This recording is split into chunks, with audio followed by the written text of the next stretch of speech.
Hello friends, welcome है आपका सिद्धांत पिल्त्री एसबी चैनल में। तो जैसा कि आप सभी जानते हैं, मैं आपको सीटेट 2021 की मैथ्स प्रिपरेशन करा रही हूँ, जिसमें हम लोग अपना डेटा इंटरप्रिटेशन जो है यानी कि आंकड़ों का प्रबंधन ये स्टार्ट कर चुके हैं। अब हम इसमें जो है कॉन्सेप्ट इसका पढ़ चुके हैं, माध्य, माध्यिका, बहुलक, परिसर, इन सभी के हम सवाल कर चुके हैं।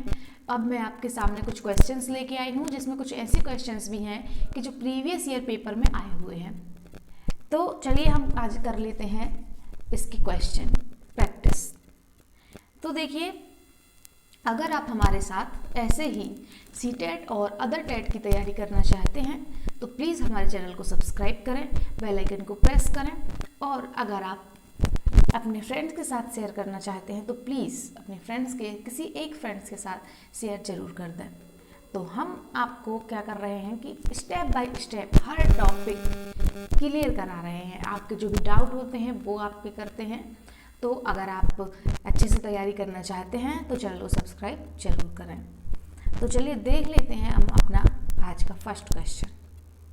देखिए, फर्स्ट क्वेश्चन क्या है कि हमें कुछ आंकड़े दिए गए हैं। इन आंकड़ों का कि हमें माध्यिका और बहुलक का माध्य है। मतलब ये है, इसमें क्या पूछा गया, आप ये सोचिए, मतलब ये पढ़िए पहले कि इसमें हमसे पूछा क्या गया है। इसमें पूछा गया है कि जो हमें ये आंकड़े दिए गए हैं, इन सभी आंकड़ों के हमें माध्यिका और बहुलक और फिर माध्यिका और बहुलक का माध्य निकालना है। मतलब हमें इन आंकड़ों का माध्य नहीं निकालना है, हमें इन आंकड़ों की पहले माध्यिका निकालनी है और बहुलक निकालना है, फिर माध्यिका और बहुलक का क्या निकालना है, माध्य निकालना है। देखिए, इसी टाइप के क्वेश्चन सीटेट में पूछे जाते हैं। देखिए, ये सीटेट का ही क्वेश्चन है और मैं आपको ऐसे जो सीटेट में पूछे गए प्रीवियस ईयर क्वेश्चन है वो लेके आई हूँ।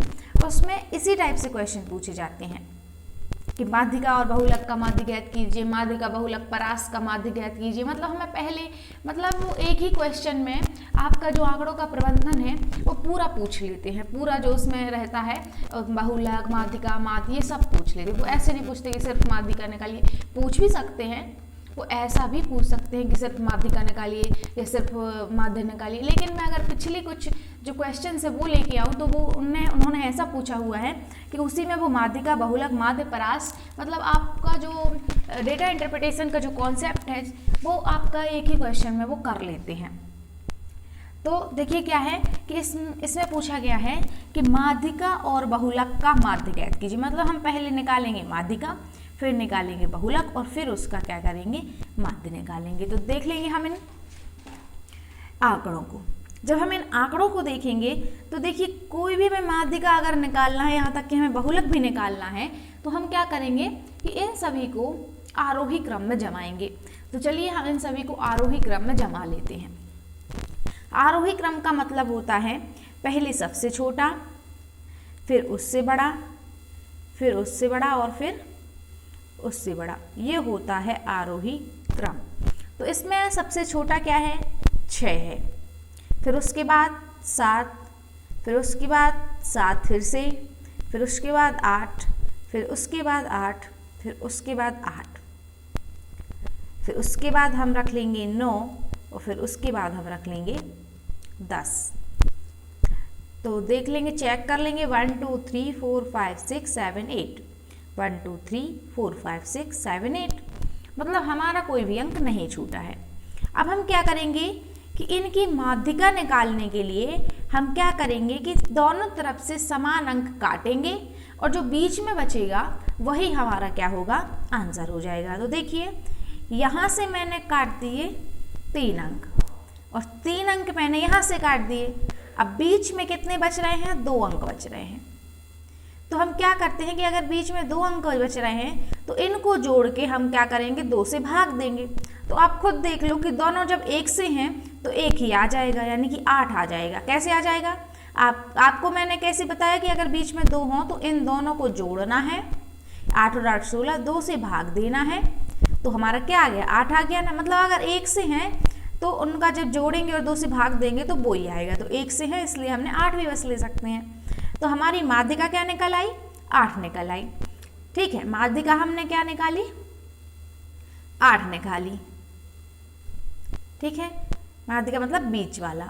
अब हम बहुलक, बहुलक जैसे कि मैंने आपको बताया हुआ है कि बहुलक वो टर्म या वो पद जो सबसे ज़्यादा बार आया हो। सबसे ज़्यादा बार आने वाला इसमें कौन है? देखिए 6 एक बार आया है, 8 एक बार, 9 एक बार, 10 एक बार। लेकिन देख सकते हैं 7 2 बार आया है और 8 3 बार। तो जो ज़्यादा बार आया है, जो सबसे ज़्यादा बार आया है, वही बहुलक होता है। तो इसमें ये 8 क्या हो जाएगा? ये हो जाएगा बहुलक। 8 ही इसमें क्या हो जाएगा? बहुलक हो जाएगा। तो यहाँ पे 8 ही माध्यिका हो जाएगी और 8 ही बहुलक हो जाएगा। अब हमें क्या करना है? माध्यिका और बहुलक का माध्य ज्ञात करना है। तो माध्य का सूत्र क्या होता है? आंकड़ों का योग बटे आंकड़ों की संख्या। तो देखिए आंकड़े हमारे पास 2 हैं, क्योंकि सिर्फ माध्यिका और बहुलक का माध्य ज्ञात करना, इन आंकड़ों का माध्य ज्ञात नहीं करना है। मैं आपको बार बार बता रही हूँ। तो माध्यिका और बहुलक 2 टर्म है, तो हम इन दोनों को जोड़ेंगे और जितनी भी संख्याएं हैं, कितनी संख्याएं हैं? 2, 2 से भाग देंगे। तो 8 8 16 बटे 2, तो 8 है हमारा आंसर, आ जाएगा। आया समझ में? मैं आपको फिर से समझा देती हूँ कि हमने, देखिए बहुलक क्या होता है? जो पद सबसे ज़्यादा बार आए। तो इसमें सबसे ज़्यादा बार क्या आया है?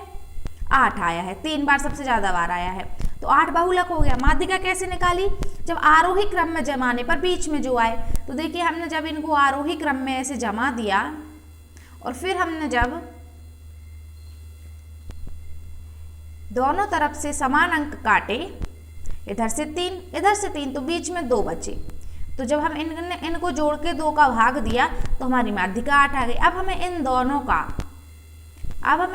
का माध्य निकालना है। तो माध्य का सूत्र क्या होता है? आंकड़ों का योग बटे आंकड़ों की संख्या। तो हमारा 8 8 16 बटे 2, यानी कि हमारा 8 आंसर आ गया। इसी टाइप से क्वेश्चन पूछे जाते हैं। चलिए देख लेते हैं नेक्स्ट क्वेश्चन। निम्नलिखित आंकड़ों का बहुलक ज्ञात कीजिए। तो हमें बहुलक ज्ञात करना है, इन संख्याओं का बहुलक। बहुलक मैंने आपको बताया हुआ है कि जो नंबर सबसे ज़्यादा बार आए। तो देखिए बहुलक के लिए आप तो ऐसे डायरेक्ट चेक कर लीजिए कि एक सिर्फ एक बार आया है, एक नहीं हो सकता। इसके बाद 12 2 बार आया है, इसको आप 12 को ऐसे लिख सकते हैं कि 12 2 बार आया है।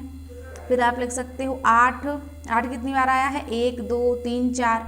8 कितनी बार आया है? 4 बार आया है। इसके बाद 4 एक ही बार आया है। 9 1 2 9 2 बार आया है। ठीक है, या तो आप ऐसे कर लो कि 8 हमारा आंसर हो जाएगा, क्योंकि 8 4 बार आया है, यही हमारा बहुलक हो जाएगा। ठीक है, अगर फिर भी आप, ये तो कम नंबर्स हैं, ठीक है ना, ये कम नंबर्स हैं। अगर आप इसके बाद भी कंफ्यूज होते हैं, अगर ज़्यादा नंबर आ जाते हैं, तो मैं आपको बताती हूँ। आपको क्या करना है, जैसे मैं आपको बोलूं कि मैंने आपको 100 टॉफ़ियाँ दे दी। कितनी टॉफ़ी दे दी? 100 टॉफ़ी दे दी, चॉकलेट। ठीक है, फिर आपसे बोला कि मुझे तो पता है कि ये 100 है, ठीक है, लेकिन आपको मालूम नहीं है कि ये 100 है। ठीक है ना, मुझे तो मालूम है कि ये टॉफ़ियाँ 100 है, लेकिन आपको मालूम नहीं है 100 है। तो मैंने आपसे बोला कि चलो इन 100 टॉफ़ियों को काउंट करो। कुछ टॉफ़ियाँ मैंने आपको दी और आपको उन टॉफ़ियों को काउंट करना है। तो आप कैसे काउंट करोगे? एक एक काउंट करोगे क्या? 1 2 3 4 5 बच्चे करते हैं। जो छोटा बच्चा होगा वो क्या करेगा? एक एक काउंट करेगा, 1 2। लेकिन जो बड़े हैं वो कैसे काउंट करेंगे? 5 5 के ग्रुप में, 10 10 के ग्रुप में, ऐसे काउंट कर सकते हैं। तो देखिए, मैं इन कुछ मिलान चिन्ह होते हैं, क्या होते हैं, मैं कुछ मिलान चिन्हों के बारे में आप लोगों को बताती हूँ कि मिलान चिन्ह क्या होते हैं। तो देखिए, तो मैं आपको मिलान चिन्हों के बारे में बता देती हूँ, इनसे भी क्वेश्चन बन जाता है। मिलान चिन्ह क्या होते हैं? मिलान चिन्ह होते हैं ये कि जिसके माध्यम से हम आंकड़ों को प्रदर्शित कर देते हैं, जिससे उनका संगठन हो जाता है, इकट्ठे हो जाते हैं, वो इकट्ठा कर देते हैं उनको। जैसे मैंने आपसे कहा कि यहाँ पे 12 कितनी बार है? 2 बार है। तो मिलान चिन्ह में हम क्या करेंगे? एक लाइन तो एक और लाइन, ये ऐसे इसको दर्शा देंगे। ठीक है, फिर इसके बाद मैंने आपसे बोला 8 कितनी बार है? तो 8 में आप ऐसे कैसे दर्शा देंगे? 1 2 3 4, 1 2 3 4, इसको आपने ऐसे दर्शा दिया। 9 कितनी बार है इसमें? 1 2 बार है तो 2 आपने कैसे दर्शाया, ऐसे दर्शाया। मतलब मिलान चिन्ह को हम ऐसे दर्शा देते हैं। अभी तो ये कम कम है, 2 2 3 3 है तो आपको उससे फर्क नहीं है, लेकिन अगर जैसे बहुत ज़्यादा नंबर होते हैं, ये सारे जो आंकड़े हैं वो बहुत ज़्यादा होंगे, तो इसको हम क्या करते हैं कि मिलान चिन्ह से करते हैं। अब मैं आपको बता देती हूँ कि मिलान चिन्ह कैसे होते हैं। मिलान चिन्ह ऐसे नहीं होती कि 1 लिखा तो 1, 2 लिखा तो 2, 3 लिखा तो 3, 4 लिखा तो 4 और 5 लिखा तो 5, एक एक एक एक ऐसा खींचते जाना, नहीं। देखिए यहाँ पे क्या होता है मिलान चिन्ह में, जब हम 1 लिखते हैं, कोई नंबर 1 है, जैसे 1 बार है, उसकी पुनरावृत्ति के बारे में बताते हैं कि कोई भी जो आंकड़ा है या कोई भी डेटा है वो ज़्यादा से ज़्यादा कितनी बार आया है। तो जैसे मैंने लिख दिया कि 1 1 बार आया है, 1 को 1 ही लिखेंगे, 2 को लिखते हैं 2 लाइन, 3 को लिखते हैं अपन 3 लाइन, 4 को लिखते हैं अपन 4 लाइन। लेकिन जब 5 की बारी आती है तो अपन क्या करते हैं, 5 लाइन नहीं खींचते, अपन 4 लाइन खींचते हैं और फिर एक ऐसी स्लैंटिंग लाइन खींच देते हैं, ये 5 हो गया। फिर 6 आएगा तो 1 2 3 4, ये 5 और ये 6, मतलब ये 5 का ग्रुप बन गया। कहने का मतलब ये है कि अगर ऐसे कर दिया तो ये 5 का ग्रुप बन गया। इसके बाद अगर हमें 10 का ग्रुप बनाना है तो ये 5 और ये 5, ये 2 ग्रुप बन गए। ऐसे हम मिलान चिन्हों का यूज़ करते हैं। इसमें सिर्फ ध्यान देने के लिए सिर्फ ये बात है कि हमें जो 5 है वो 5वीं जो लाइन है वो ऐसी जाती है। अगर 6 7 8 9 10 11 12 13 14 15 16 17 18 19 20 के लिए 20 ये रॉन्ग हो गया, क्योंकि 20 के लिए हमें क्या करना है, 20 ऐसी डालनी है। ठीक है, आया समझ में कि 5वीं लाइन स्लैंटिंग लाइन डालते हैं। तो देखिए यहाँ पे मैंने बीच में आपको मिलान चिन्ह बता दिए कि आप इनका यूज़ करके भी बार बार जो फ्रिक्वेंसी है उसकी वो पता कर सकते हैं कि वो कितनी बार आया है। तो देखिए अब हम लोग बात कर रहे थे कि इन आंकड़ों में बहुलक हमारा क्या निकला था, 8 है। यहाँ पे 8 कितनी बार आया है, 4 बार आया है। तो 8 बहुलक यानी कि जो टर्म सबसे ज़्यादा बार आए। चलिए देख लेंगे नेक्स्ट क्वेश्चन। इन आंकड़ों का बहुलक ज्ञात कीजिए। इसमें भी हमें बहुलक ज्ञात करना, तो देख लेंगे हम 15 यहाँ पे कितनी बार है, 1 और 1, 2 बार है 15। ठीक है, या फिर आप ऐसे भी लिख सकते हो कि 2 बार है। इसके बाद 22 सिर्फ 1 बार है।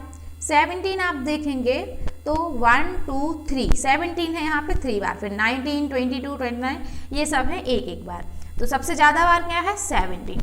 तो 17 है हमारा क्या हो जाएगा, बहुलक हो जाएगा। चलिए देख लेते हैं नेक्स्ट क्वेश्चन। इन सभी आंकड़ों का बहुलक ज्ञात कीजिए। तो देखिए इन सभी आंकड़ों में हम बहुलक चेक कर लेंगे। पहले 0 देखेंगे, तो 0 तो सिर्फ 1 ही बार आया है। अब देख लेंगे 3 कितनी बार आया है, 1 बार और 2 बार आया है। 2 कितनी बार आया है, 1 बार और 2 बार ही 2 आया है। 1 कितनी बार आया है, 1 भी कितनी बार आया है, 2 बार आया है। 4 भी कितनी बार, 2 बार आया है। मतलब हमारे क्या हैं, 1 2 3 4 ये सारे क्या हैं, बहुलक हैं। एक से ज़्यादा भी बहुलक हो सकते हैं। हमें ऐसा नहीं करना है कि हम इसमें भी फिर कुछ कर दें, इन सभी में नहीं, इन सभी में कुछ नहीं होगा। बहुलक का सीधा सीधा मतलब ये है कि जो संख्या सबसे ज़्यादा बार आ रही है वो बहुलक है। अब इसमें 4 अंक समान बार आ रहे हैं, 2 बार 2 बार 2 बार। ठीक है, तो ये हमारे यहाँ पे 4 और जोड़ देंगे तो ये 1 2 3 4 ये 2 बार आए हैं सभी, तो ये हमारे बहुलक हो जाएंगे। इसके अलावा मैं यहीं पे आपको एक और कॉन्सेप्ट बता देती हूँ कि जैसे मैंने यहाँ पे कुछ नंबर लिखे 5 3 6 7 9। ठीक है, अब मैंने आपसे पूछा कि इसमें बहुलक क्या होगा। तो देखिए इसमें बहुलक क्या होगा, 2 9 5, यहाँ पे कोई भी नंबर रिपीट नहीं हुआ है, तो यहाँ पे बहुलक क्या होगा आप लोग बताएं सोच के, फिर मैं बताती हूँ। देखिए इसका जो बहुलक है वो क्या होगा, नो बहुलक, मतलब नहीं बहुलक या कोई नहीं होगा, या नो मोड अपन इसको बोल देते हैं। नो मोड यानी मोड इंग्लिश में बहुलक, नो मोड यानी कि कोई नहीं। देखिए कुछ लोग यहाँ पे 0 भी लगा सकते हैं कि एक भी बहुलक नहीं है तो 0 नहीं लगाएंगे, क्योंकि यहाँ पे बात पुनरावृत्ति की हो रही है, क्योंकि देखिए अगर मैं आपसे लिख दूं 0 तो इसका मतलब है कि जीरो ही नंबर आया होगा 3-4 बार, उसका ये मतलब हो जाएगा। इसलिए हम क्या लिख देते हैं कि नो मोड। तो ध्यान रखना कि जब भी कोई भी अंक रिपीटेशन नहीं होता है किसी भी अंक का, तो वहाँ पे अपन क्या लिखते हैं, नो मोड लिखते हैं। चलिए देख लेते हैं नेक्स्ट क्वेश्चन। ये भी सीटेट में पूछा है। देखिए मैंने अभी आपको बताया था ना कि सीटेट में जो क्वेश्चंस पूछे जाते हैं वो मिक्स्ड क्वेश्चन पूछे जाते हैं, जिसमें वो आपका सभी जो कॉन्सेप्ट है वो पूछ लेते हैं, जैसे माध्य, बहुलक, परास, माध्य। देखिए कुछ आंकड़े दिए गए हैं, इनके हमें माध्यांक, बहुलक और परास का माध्य निकालना है। मतलब पहले हम माध्यांक निकालेंगे, फिर बहुलक निकालेंगे, फिर परास निकालेंगे, फिर इन तीनों का हम क्या निकाल देंगे, माध्य निकाल देंगे। चलिए देख लेते हैं। सबसे पहले हम निकालेंगे इनका माध्यांक। तो माध्यांक निकालने के लिए हमें इन नंबर्स को असेंडिंग ऑर्डर में रखना होगा। असेंडिंग ऑर्डर यानी कि आरोही क्रम, हमें इन नंबर को आरोही क्रम में रखना पड़ेगा। चलिए रख लेते हैं। आरोही क्रम का मतलब पहले छोटा, फिर उससे बड़ा। छोटा जैसे कि 2 बार है 6 तो 6 रख दिया। फिर उससे बड़ा है 8 भी यहाँ पे आपको 2 बार दिख रहा होगा। फिर 9 आपको यहाँ पे कितनी बार दिख रहा है, 3 बार दिख रहा है। ठीक है, 1 2 3, ठीक है 3 बार दिख रहा है। फिर आपको यहाँ पे दिखेगा 14, 1 2 3 4 5 6 7 8, 1 2 3 4 5 6 7 8। ठीक है, आरोही क्रम में हमने इनको जमा लिया। अब हम देख लेंगे माध्यांक। माध्यांक क्या होता है, जो बीच में नंबर होता है, यानी कि हम यहाँ से समान नंबर को कट कर देंगे और यहाँ से समान नंबर को कट कर देंगे, और बीच में जो नंबर बचेगा वही हमारा माध्यांक होगा, यानी मध्य वाला अंक होगा। लेकिन जब 2 अंक बचते हैं तो हम क्या करते हैं, इन दोनों अंकों को हम जोड़ेंगे, यानी कि 8 + 9/2। ठीक है, 2 का भाग देंगे, दोनों अंकों को जोड़कर 2 का भाग देंगे। तो 9 8 17 में जब अपन 2 का भाग देंगे तो कितना आ जाएगा हमारा, 8.5 आ जाएगा। ठीक है, 2 का भाग जाएगा 8 बार तो 16, बचेगा 1, फिर हम दशमलव लगाएंगे तो 1 में 0 लग जाएगा, तो 2 पंचे 10। तो हमारा माध्यांक क्या आ गया, 8.10 आ गया, 8.5 आ गया माध्यांक। बहुलक क्या होता है, जो अंक बार बार आए। तो यहाँ पे सबसे ज्यादा बार कौन सा अंक आया है, 9 आया है, तो 9 हमारा क्या हो जाएगा, बहुलक हो जाएगा। ठीक है, परास क्या कहलाता है, परास या परिसर एक ही बात है। परास और परिसर एक ही बात है, जिसमें हम क्या करते हैं, जो उच्चतम सीमा होती है उसमें से न्यूनतम सीमा को माइनस करते हैं। मतलब यहाँ पे उच्चतम सीमा क्या है, 14 है, और निम्नतम सीमा क्या है, 6। या फिर ऐसा बोल सकते हैं कि सबसे बड़ा पद क्या है, 14, और सबसे बड़ा छोटा पद क्या है, 6। तो हम 14 में से 6 को क्या करेंगे, माइनस करेंगे, और जब हम 14 में से 6 को माइनस करेंगे तो 8 हमारा क्या आ जाएगा, परास आ जाएगा।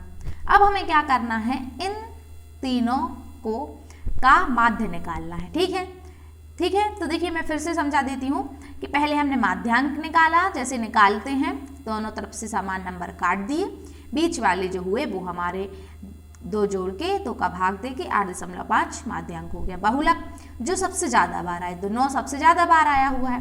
परास या परिसर, जिसमें हम क्या करते हैं, सबसे बड़े पद में से सबसे छोटे पद को माइनस करते हैं। तो 14 में से जब 6 माइनस किया तो कितना बचा, 8 बचा। अब हम क्या करेंगे, इन तीनों का क्या निकालेंगे, माध्य निकालेंगे। तो देखिए माध्यांक हमारा आया था 8.5, बहुलक था 9 और परास था 8। ठीक है, अब माध्य कैसे निकालते हैं, सभी आंकड़ों का योग, इन तीनों का ही निकालना है ना, माध्यांक, बहुलक और परास का माध्य निकालिए। तो देखिए इन तीनों का निकालने के लिए इन तीनों को जोड़ेंगे, यानी कि आंकड़ों का योग। माध्य का क्या सूत्र होता, आंकड़ों का योग बटे, ये आंकड़े का नहीं निकालना है, ठीक है ना, इन तीनों का निकालना है। तो आंकड़ों का योग बटे आंकड़ों की संख्या। तो हम अब इनमें क्या कर देंगे, जोड़ देंगे। तो देखिए दशमलव वाले पता है कैसे जोड़ते हैं, दशमलव के नीचे हम दशमलव रखते हैं, 9.0 होता है, 8.0 होता है, तो यहाँ पे आ जाएगा 5, और 8 8 16, और 16 और 9 कितना हो जाएगा, 25.5 इनका योग हो जाएगा। तो हम क्या करेंगे, 25.5 में हम 3 का भाग देंगे। देखो 3 एकम 3 8 24, 8 बार जाएगा पहले, 3 8 24, 1 बचेगा यहाँ पे, तो दशमलव 3 5 15, यानी कि 8.5 हमारा आंसर हो जाएगा। देखिए मैं आपको बार बार बता रही हूँ कि इन आंकड़ों का माध्य नहीं निकालना है। इन आंकड़ों से पहले हम माध्यांक निकालेंगे, बहुलक निकालेंगे, परास निकालेंगे, फिर इन 3 के बाद जो इनका 3 का आंकड़ा मिलेगा कि माध्यांक जो मिलेगा, बहुलक जो मिलेगा, परास जो मिलेगा, उसका हम माध्य निकाल देंगे। चलिए देख लेते हैं नेक्स्ट क्वेश्चन। देखिए कुछ आंकड़े दिए गए हैं जिनका माध्यांक 25 है, तो x का मान ज्ञात कीजिए। तो हम क्या करेंगे कि जो आंकड़ों का माध्यांक है वो 25 है, ठीक है। देखिए सबसे पहले माध्यांक निकालने के लिए इन सभी को हमें क्या करना पड़ता है, आरोही क्रम में रखना पड़ता है। तो जैसा कि आप देख सकते हैं कि ये नंबर जो है आरोही क्रम में ही रखे हुए हैं। तो हम क्या देख लेंगे कि इनका माध्यांक कैसे निकलेगा। तो देखिए आरोही क्रम में रखने के लिए पहले हम इनको क्या कर लेंगे कि देखिए दोनों तरफ से हम समान नंबर कट कर सकते हैं।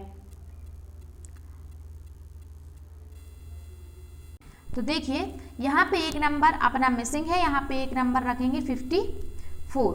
तो देखिए अपन क्या करेंगे कि यहाँ से 3 नंबर काट देंगे, यहाँ से ये 3 नंबर काट देंगे और x प्लस 7 हमारा क्या हो गया, बीच वाला हो गया, माध्यांक हो गया। तो माध्यांक यहाँ पे 25 दिया गया है, तो x प्लस 7 बराबर 25। x बराबर क्या कर देंगे 25, ये प्लस है यहाँ पे, माइनस में 7, तो x बराबर 18 हमारा आ जाएगा। हमने सिर्फ इतना किया कि माध्यांक हमें दिया गया है और इन नंबरों में हमारा माध्यांक क्या निकला, इन नंबर्स में हमारा माध्यांक क्या निकला कि एक तरफ से हमने क्या काट दिए, ये काट दिए, और एक तरफ से यहाँ एक नंबर छूट गया था, ये 3 काट दिए। तो x प्लस 7 हमारा क्या हो गया, माध्यांक हो गया। और माध्यांक 25 दिया गया है और x का मान निकालना है, तो इस 25 को इस तरफ हमने -7 कर दिया, तो x बराबर हमारा 18 आंसर आ गया। चलिए देख लेते हैं नेक्स्ट क्वेश्चन। निम्नलिखित आंकड़ों का बहुलक और माध्य ज्ञात कीजिए। तो देखिए बहुलक और माध्य हम कैसे ज्ञात करेंगे। देखिए बहुलक तो हमें वो नंबर जो सबसे ज़्यादा बार आए, देख लेंगे 3 एक बार आया है, 2 बार आया है, 3 बार आया है, ठीक है, 3 आया है 3 बार, फिर 4 आया है 1 बार, 5 कितनी बार आया है, 1 बार, 2 बार, 3 बार, 4 बार, यानी 5 तो क्या हो गया, बहुलक हो गया। आप देख लीजिए 5 सबसे ज़्यादा बार आया है, 5 बहुलक हो गया। माध्य कैसे निकालेंगे, इन सभी को जोड़ना है, फिर सब भाग देना है। तो देखिए 1 2 3 4 5 6 7 8 9 10, मतलब 10 का हमें क्या देना है, भाग देना है। और जब हम इन सभी को जोड़ेंगे तो 5 5 10 10 20 40 40 10 40 10 नहीं 20 20 10 30 30 10 40 और 46। तो देखिए क्या करेंगे कि यहाँ पे 4 3 7, देखिए फिर से जोड़ते हैं। देखिए इनको जोड़ते हैं। पहले क्या हमारा बहुलक क्या निकला, मतलब बहुलक क्या निकला 5, 5 क्या आया है, सबसे ज़्यादा बार आया है। माध्य कैसे निकालेंगे, इनको जोड़ लेंगे, 5 और 5 10, 5 और 5 10 10 20, 7 3 10 30, 6 4 10 40 और 3 और 3 46। तो हमारा क्या आ गया 46, और सभी आंकड़े कितने हैं, 10 हैं। जब हम 10 में एक इसका भाग देंगे तो हमारा 4.6 माध्य आ जाएगा। 4.6 कैसे आएगा, यहाँ एक 0 है तो पीछे से यहाँ पे एक 0 लग जाएगा, यानी कि माध्य आ गया 4.6 और बहुलक आ गया 5। क्या आया, बहुलक आया 5 और माध्य आया 4.6। ये हमारा आंसर हो गया। चलिए देख लेते हैं नेक्स्ट क्वेश्चन।